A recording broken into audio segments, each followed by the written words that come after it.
നമുക്കെങ്ങനെ citizen login K സ്മാർട്ടിൽ create ചെയ്യുക എന്നുള്ളതാണ് നമ്മളിന്ന് നോക്കുന്നത്.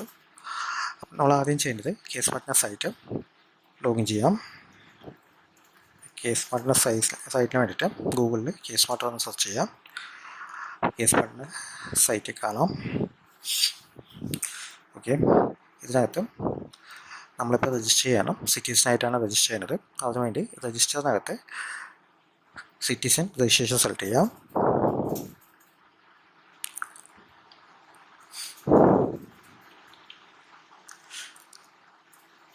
അതിനകത്ത് ജസ്റ്റ് ചെക്ക് ബോക്സ് ടിക്ക് ചെയ്യാം. എന്നിട്ട് പ്രൊസീഡ് ക്ലിക്ക് ചെയ്യാം. ഓക്കെ, ആധാർ നമ്പർ കൊടുക്കാം. ഗെറ്റ് OTP കൊടുക്കാം. നമ്മളിപ്പോൾ ചെയ്യുന്നത് ആധാർ വിത്ത് രജിസ്റ്റർ വിത്ത് ആധാറാണ്. ആധാർ വെച്ചിട്ട് നമുക്ക് എങ്ങനെ രജിസ്റ്റർ ചെയ്യാൻ പറ്റും എന്നാണ് നമ്മൾ നോക്കുന്നത്. നമ്മളിവിടെ ആധാർ നമ്പർ കൊടുത്തു. അതിന് OTP നമ്മൾ സെൻഡ് ചെയ്തു. OTP നമ്മൾ എൻ്റർ ചെയ്ത് കൊടുക്കാം.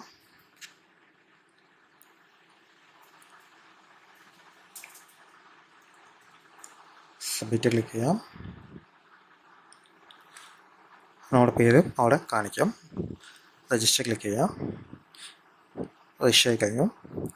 അതിനകത്ത് നമ്മുടെ ഇപ്പോൾ ആധാർ ആയിട്ട് ലിങ്ക് ചെയ്തിട്ടുള്ള മൊബൈൽ നമ്പർ വെച്ചിട്ടാണ് നമ്മൾ ലോഗിൻ ചെയ്തിരിക്കുന്നത്. OTP എടുത്തിരിക്കുന്നത്. ആ നമ്പറിനകത്ത് എന്തെങ്കിലും ചേഞ്ചസ് വേണമെന്നുണ്ടെങ്കിൽ നമുക്ക് എഡിറ്റ് ക്ലിക്ക് ചെയ്തിട്ട് ആ പുതിയ ആധാർ നമ്പർ ഇവിടെ കൊടുക്കാം, മൊബൈൽ നമ്പർ ഇവിടെ കൊടുക്കാം. അതിന് OTP സബ്മിറ്റ് ചെയ്ത് സേവ് കൊടുത്തു കഴിഞ്ഞാൽ നമുക്ക് പുതിയതായിട്ട് നമുക്ക് ഇതിനകത്ത് ആകത്തേ ഉള്ളൂ. വളരെ സിമ്പിളാണ്. നമ്മളിപ്പോൾ മൊബൈൽ നമ്പർ ചേഞ്ച് ചെയ്യുന്നില്ല. അപ്പോൾ നമ്മൾ ജസ്റ്റ് സ്കിപ്പ് ചെയ്യാം. ഇത് തന്നെ സേവ് ചെയ്ത് പോകാം. നമ്മൾ ആദ്യം ചെക്ക് ചെയ്ത് ആധാർ നമ്പർ വെച്ചിട്ട് നമുക്ക് എങ്ങനെ ഇതിനകത്ത് ലോഗിൻ രജിസ്റ്റർ ചെയ്യാനുള്ളതാണ് നമ്മൾ നോക്കിയത്. അപ്പോൾ ആധാർ ഇല്ലാതെ ആൾക്ക് എങ്ങനെയാണ് രജിസ്റ്ററിനകത്ത് സിറ്റിസൺ രജിസ്ട്രേഷൻ എടുത്തു. ചെക്ക് ബോക്സ് ചെക്ക് ചെയ്തു. പ്രൊസീഡ് കൊടുക്കുക. നമ്മൾ രജിസ്റ്റർ വിത്ത് ആധാർ നമ്പർ കൊടുത്തു. ഇനി register without Aadhaar method, register വിത്ത് ആധാർ മെത്തേഡാണ് നമ്മളിപ്പോൾ ചെയ്യുന്നത്. നമ്മൾ രജിസ്റ്റർ വിത്ത് ആധാർ മെത്തേഡാണ് നമ്മൾ ഇനിയിപ്പോൾ ചെയ്യാൻ പോകുന്നത്. ഡോക്യുമെൻറ്റ് ടൈപ്പ് നമ്മൾ ഏത് ഡോക്യുമെൻറ്റ് വെച്ചിട്ടാണ് നമ്മൾ ചെയ്യുന്നതെന്ന് ചോദിക്കണം. നമ്മളിപ്പോൾ പാൻ കാർഡ് കൊടുക്കാം. പാൻ കാർഡിൻ്റെ നമ്പർ നമുക്ക് ഇതിനകത്ത് എൻ്റർ ചെയ്ത് കൊടുക്കാം.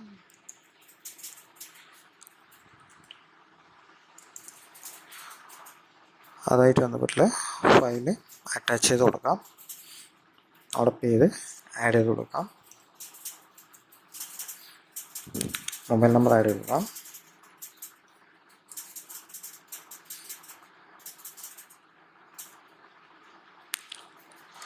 ഇമെയിൽ ID,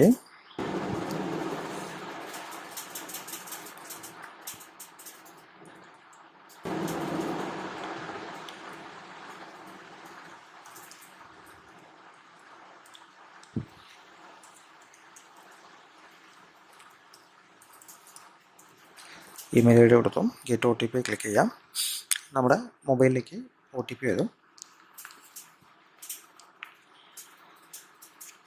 ആ OTP കൊടുത്ത് സബ്മിറ്റ് ചെയ്ത് കഴിഞ്ഞാൽ